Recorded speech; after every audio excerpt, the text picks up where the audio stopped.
Well, everyone, let's go and take a look at how this Samsung Galaxy S24 compares against the Google Pixel 8.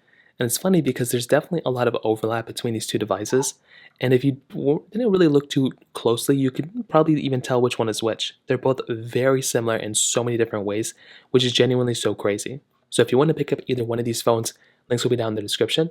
You can get them from there and you can help support the channel at the same time.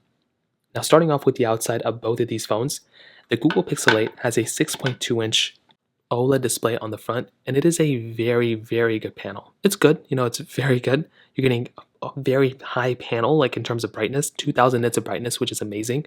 You're getting your little, hole punch display at the very front as well. A little bit of bezel around the display, which isn't anything super crazy, but it's a very good looking phone. It has a lot of built-in stuff inside of the display too, which is really nice. It's a 120 hertz display at that as well. So it's a very good panel. I'm a big fan of the Pixel 8 this year, or last year, and I still think it holds up very, very well going into the next several years. The Galaxy S24, on the other hand, not on the other hand, but you're still getting a very good panel on this one as well. Arguably better display on this. It is a 6.2-inch dynamic LTPO OLED display, so it's a little bit more interesting because it's a dynamic, display this time. It's a 120 hertz. Whole bunch display at the very top.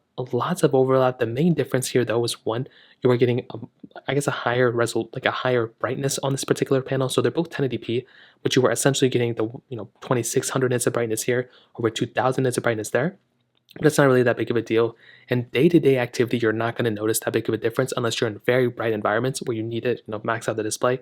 Otherwise, pretty much, good displays on both. The Galaxy S24 is probably better.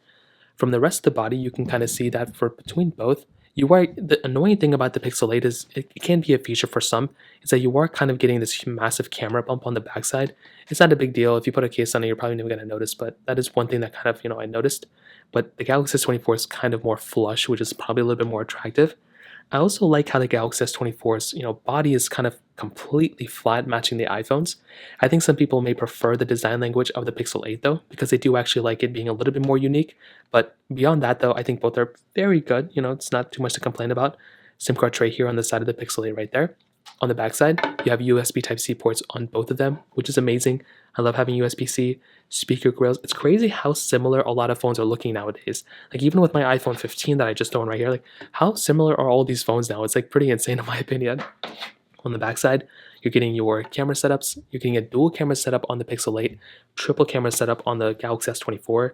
You're getting a standard glass back on the Pixel 8, which I think feels good for the most part, but I like the Galaxy S24's frosted glass back. I've always preferred frosted glass backs over standard glass backs, and that's the thing that I've always liked, probably more so than the standard glass backs on the phones like the Pixel 8, and even like the phones like the Pixel 7s.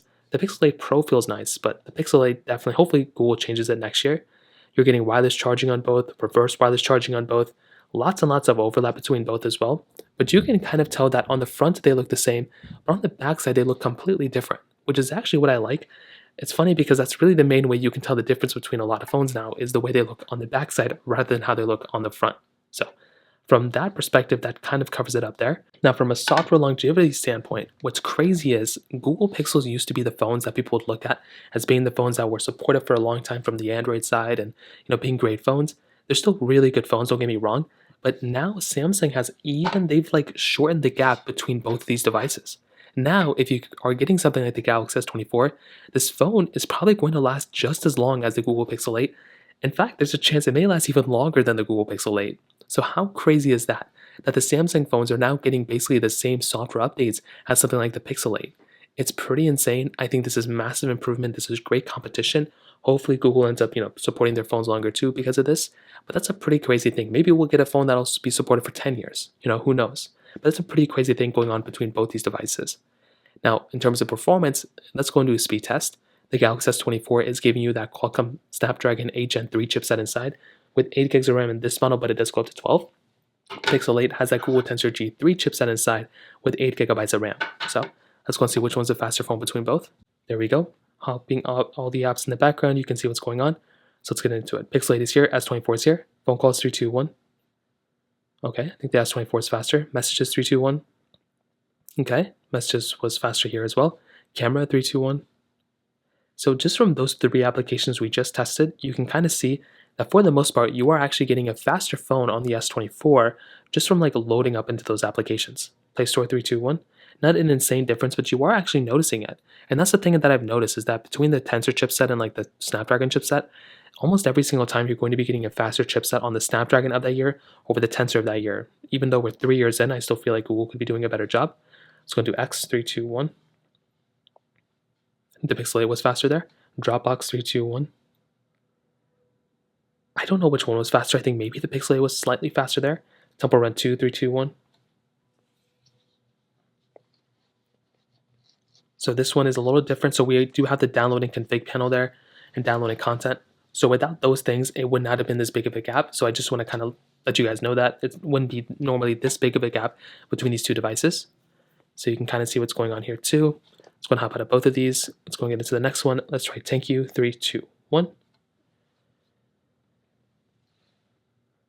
And the Galaxy S24 was slightly faster there. Getting into some gameplay here, it's kind of the same thing. Hopping out of these two, let's go and do Subway Surfers, which I don't even have. Oh, I do 3, 2, 1. Okay, S24 again is the faster one. We are getting into these weird pop-ups though. It's almost like I didn't even load into this game before, so it's very weird. Let's get into some gameplay, and I want you guys to notice any like glitches or anything that I'm not able to notice between both. But you should be able to see on both sides that there's one that's faster or slower. This one I just kept running into that. Snake versus Blocks, 3, 2, 1. And the S24 was the faster one here too. So I think when it comes down to it, you're probably going to be getting an overall faster phone on something like the Galaxy S24 over something like the Google Pixel 8. That's just kind of what happens when you're getting some of these newer phones. It's not the end of the world or anything, but that is kind of one thing that I did notice. I'll do a full speed test at some point, and I'll do a full camera test at some point as well. But overall, you are probably going to be getting the better camera setup on something like the Galaxy S24 as well.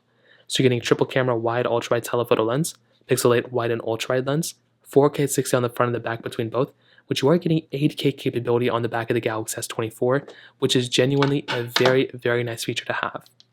Now, something like the Google Pixel 8, this is still a very good camera. It gets the job done for the most part. Photo mode, portrait mode, long exposure mode, action pan. You're getting photo mode here, panorama mode. This is still a very good camera. You can switch to video mode as well. And it's still a very good camera that I actually like using a lot. Is it perfect? Not really, but it's a good camera, and I think it's, gets the job done for the most part. The Galaxy S24, this is a substantially better camera in almost every single way. If I'm going to look at a camera and recommend it to people, this is the one I'd probably recommend people to buy, to be completely honest.